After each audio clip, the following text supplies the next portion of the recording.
Ahí, por abajo. Ahí. Ahí. Hay que tomar ahí, que no te le corras.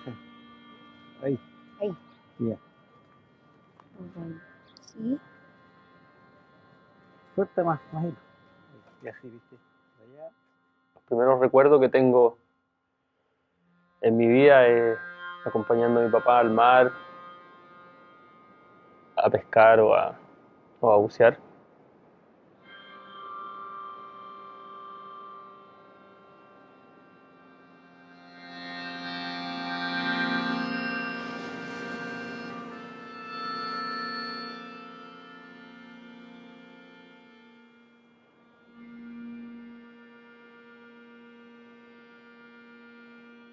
Todo lo que sé en la vida me lo ha enseñado mi papá.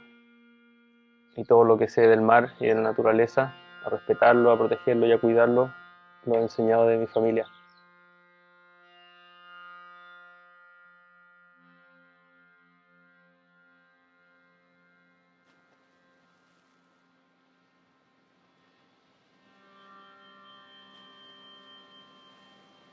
Éramos 11 hermanos y yo el mayor, entonces mi papá me sacaba al colegio en agosto, tenía que ir a ayudarle a la temporada del mar.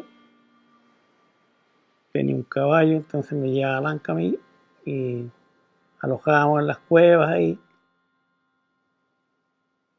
Después los veníamos allí, yo caminando y él con una mula cargada.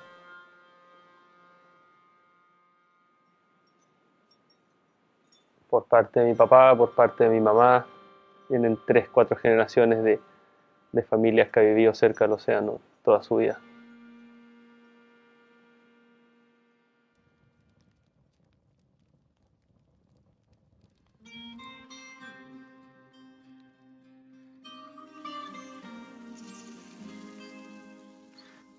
Pescado y mariscos, demás. Salía botado. Ahí las corvinas. Pues se tape la boca, bonita, para que no. En esos años éramos obligados, porque lo que los viejos decían había que hacerlo. A sacar luces de Boyeruca, los veníamos cargados con los sacos de luces al hombro y había que pasar esa laguna por ley, la laguna de Boyeruca. Y oscuro con estrellas. Las corvinas era, oh, si ya no había cómo comerlas uno. Me acuerdo de una tremenda fogata en la playa para que se calentara la avena. Y ahí le puso hasta manzana adentro a la corvina. Y la rellenó, y la envolvió, y la enterró ahí. ¡Ay, qué cosa más rica!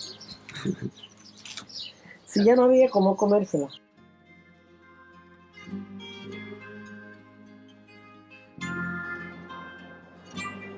La conexión que he tenido con el océano es desde muy pequeño.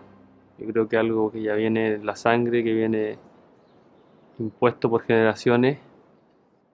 Yo siempre digo que mi papá me enseñó mucho de surf sin siquiera tener idea de lo que era el surf.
So before Ramon was an internationally known surfer, he was in Pichilemu already working on the pulp mill campaign, During that time, the mayor of Pichilemu announced that they were going to put a sewage pipeline straight into La Puntilla, which is the main surf spot right in Pichilemu.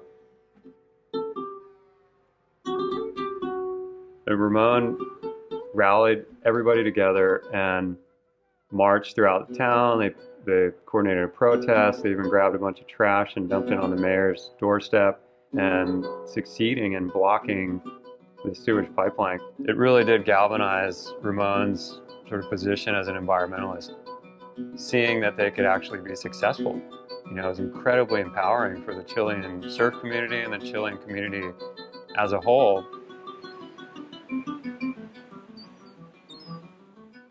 They had this wave in front of their house, Punta de Lobos, which was on any standard super impressive. And coming from Hawaii, I'd seen all kinds of waves, and this wave just blew my mind.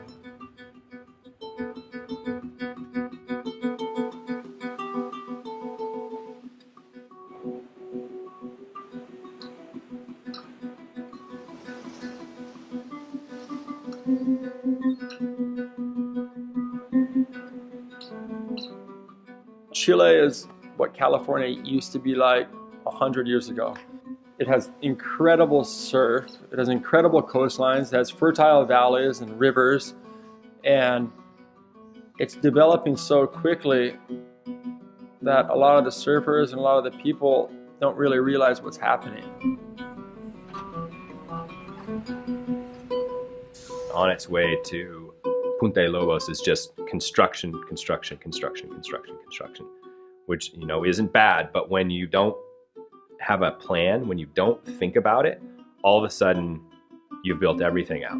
Ramón ha tenido una visión diferente del desarrollo que puede haber principalmente aquí, en Pichilemu, y él está tratando de proteger el lugar. Punta de Lobos ha sido un lugar con la historia de vida con el mar, que la gente viene de miles de años atrás, donde toda la gente vivía cerca del mar, aprovechándolo y respetándolo. Pero la historia ha ido cambiando. Si no hacemos algo, vamos a perder esa costa.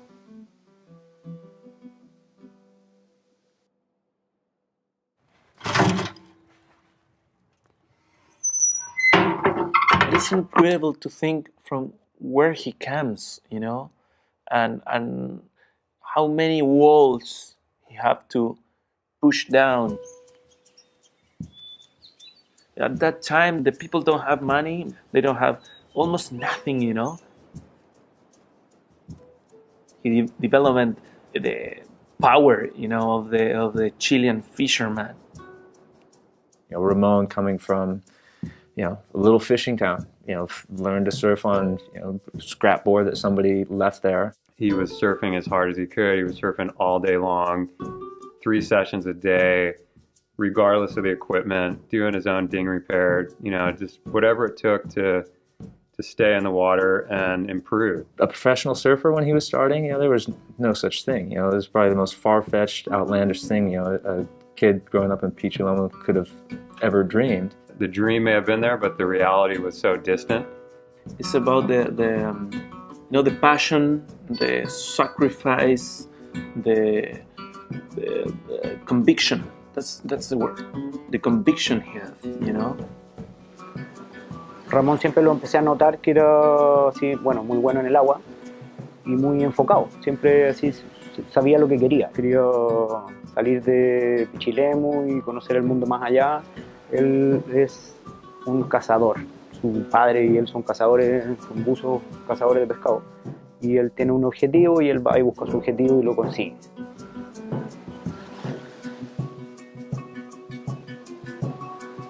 Eso mismo lo ha llevado al surf.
Ramon have never fly, you know.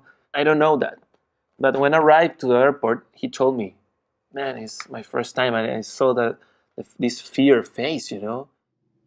La primera vez que salí de Chile fue bien radical porque era un mundo bien diferente.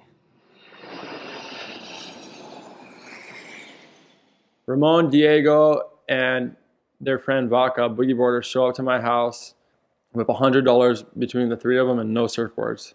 I had enough money to kind of float them for, you know, a few days, but obviously $100 is only going to get you so far on the North Shore. No teníamos plata. No teníamos, entre los dos no teníamos más de 300 ni $200. So I tried to develop a system where they can earn a little money. He knows how to make food, so I thought it would be a cool idea to build a mud oven and make empanadas, which are a Chilean treat, kind of like a meat pie, and sell them to, you know, the North Shore. Meantime, these guys are going around Pupukea shooting chickens with slingshots and cooking them, making chicken stew. Did they ever put wild chickens in the empanadas? Probably. And I remember seeing Ramon at Ehukai Park selling empanadas. And I was like, wow, this guy probably needs some money. Turns out they weren't super popular because they were covered in mud, walking around with a red cooler, trying to sell these things on the beach. And, you know, looking back on it, I probably wouldn't have bought one from them either.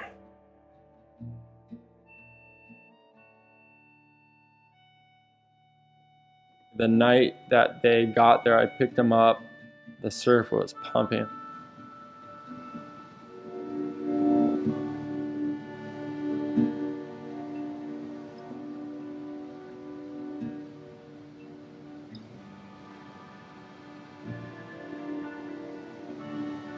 I could see fear in their eyes, like these kids just got off the plane. Like, okay, well, I got a board for you, Ramon. We're going out to Waimea in the morning.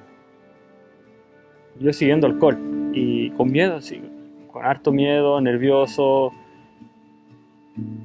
No lo esperaba, nunca me había metido en Waimea, nunca había usado una tabla de 9 pies ni nada. Cole siempre nos decía, oye, si está grande, la única manera que ganéis respeto es que tenéis que meterte.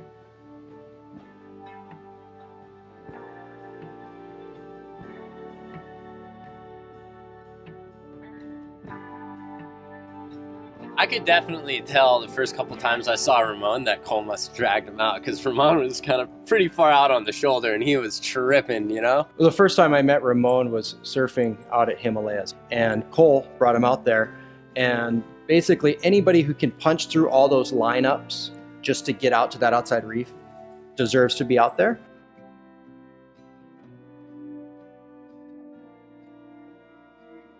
Ramon would probably credit, you know, Cole with showing him how to, you know, ride big waves. You know, basically saying, you guys can go way bigger, way deeper, and this is how you do it.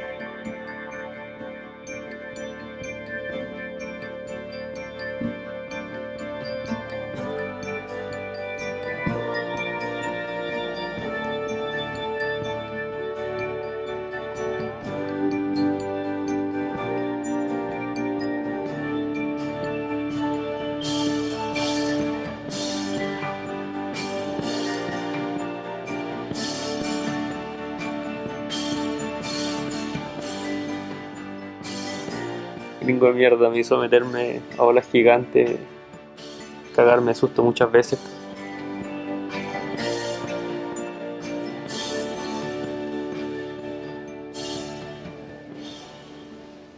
Pero se lo agradezco hasta el día de hoy.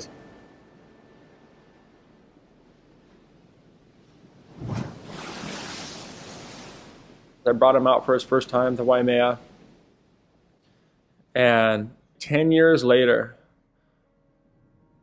we were surfing in the Eddie Aikau together.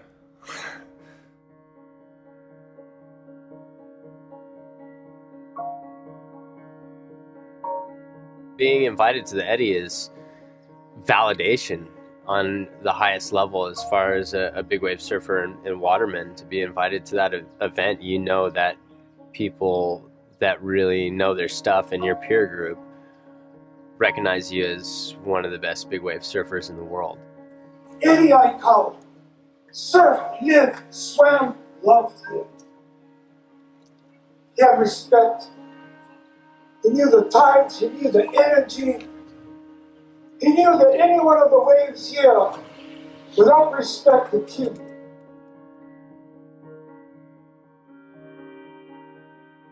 Y no lo podía creer. Estaba viendo a todo mi héroe, a todos los leyendas del surf mundial juntos sentados en el círculo y yo era uno de ellos. Sueños de toda una vida.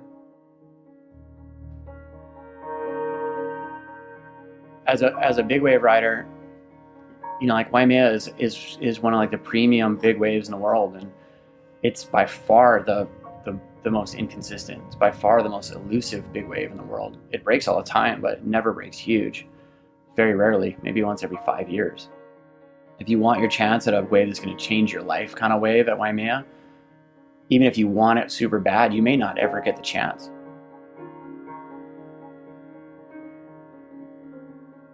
That day was just incredible. It was crazy because after lunch it just started like picking up speed and just getting much bigger. The swell just kept building and building and building all afternoon.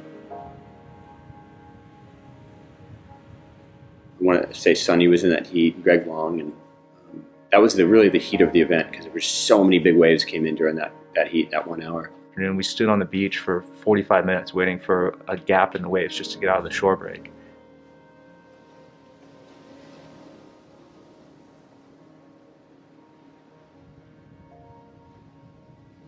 That last heat that Ramon was in the eddy was by far one of the most pumping heats of any eddy ever. Llegamos al canal a punto de saltar y empezó a crecer el mar, pero de un minuto a otro. No paró, no paró, no paró. It was just like literally like someone flipped the switch. Giant wave after giant wave after giant wave. For some reason, we're in that last heat and it pumped. I mean, it was big. Yo me acuerdo que agarré dos buenas. La tercera fue muy grande, pero me caí en el drop, fue como un airdrop. Y después dice, me queda solo una ola. Me fui a sentar al fondo atrás. I remember that one set that came in, it was so big. It was the kind of set that most people just paddle right over. I remember the whole crowd just like on the beach for like 30 seconds or a minute beforehand. Everyone was just like, wow! You could see that, you could feel everyone's energy because you could see that wave like a mile out. I mean, I remember kicking out of a wave going, oh boy, here comes the closeout. It was going across the bay. It stood up all the way across the bay. So, I was just thinking, trying to get over the wave, meanwhile screaming the whole time. I just turned around. I remember seeing the horizon stretching all the way across outside alligators, around the corner, just black. Y yo me acordaba de lo que Dusty siempre me había dicho, que mantén tu cabeza abajo, mira que estés bien alineado y cuando venga la ola, ya cuando esté encima, date vuelta y dale.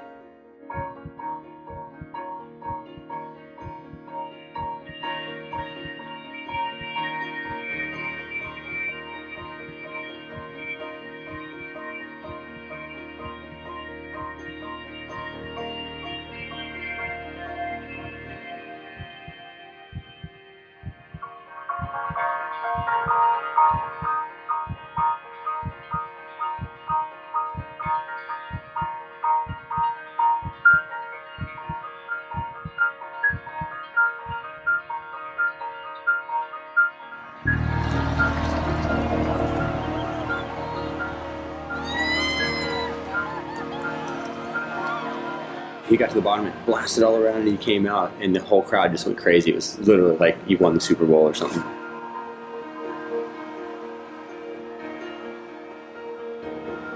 As everything subsides, I see this little guy riding it all the way in, straighten out, dive on his belly, like the classic, days of Pat Kerr and Greg Knoll, and just hold on for dear life through the damn shore break of this thing.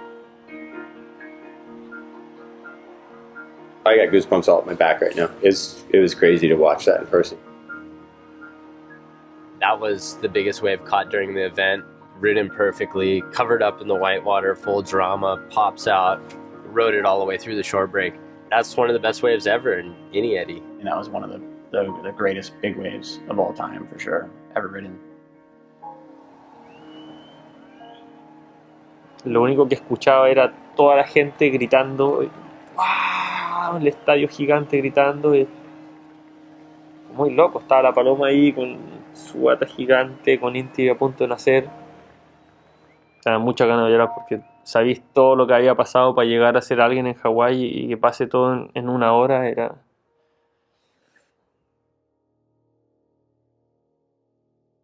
You know, he's not a super well-known guy in the surf world at that point. And all of a sudden, like, you could tell, like, within 5 seconds, everyone knew who Ramon was. It only takes one wave to change your life. All of a sudden, now he was a world, global surf star, big wave legend. I mean, he got a wave that none of us have gotten out there. And for Ramon to go from where he was, selling empanadas with no money, building mud ovens for people on the North Shore, and just kind of scrubbing by and doing what he loves, to being the first person to represent Chile in the Eddy, that was like the Cinderella story of all Cinderella stories.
It's great that somebody like him, who's come from humble beginnings, working class, has been able to travel around the world and probably get a better perspective than most of the politicians in Chile. Jamás me imaginé que en Pichilemu iba a haber alguien como Ramón, que de ser hijo de pescadores aquí, es un embajador chileno.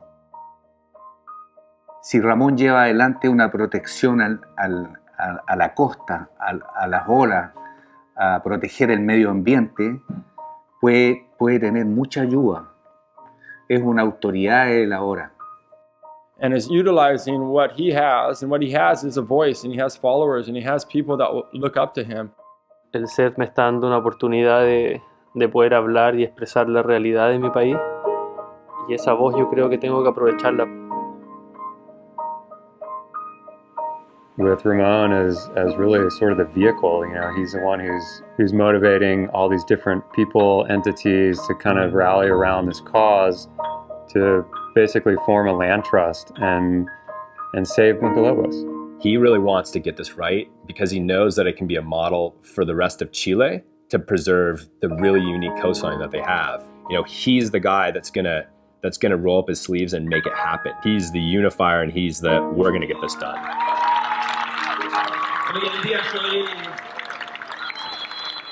Puede lograr mucho porque ha sido una de las personas que en Chile está siendo escuchada. Muchos chilenos que están mirando a Ramón. Tenemos un país increíble que es para todos y tenemos que cuidarlo. Con una persona uno no va a salvar algo. Tienen que ser todos juntos. Hay una revolución. Puede ser escuchada.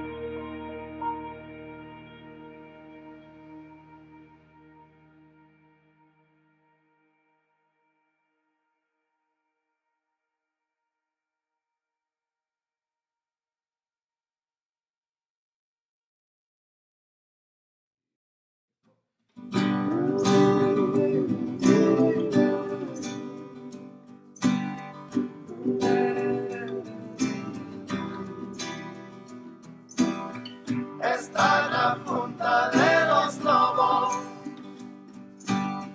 esta es la tierra de nosotros, la llevo en mi corazón, la llevo en mi corazón.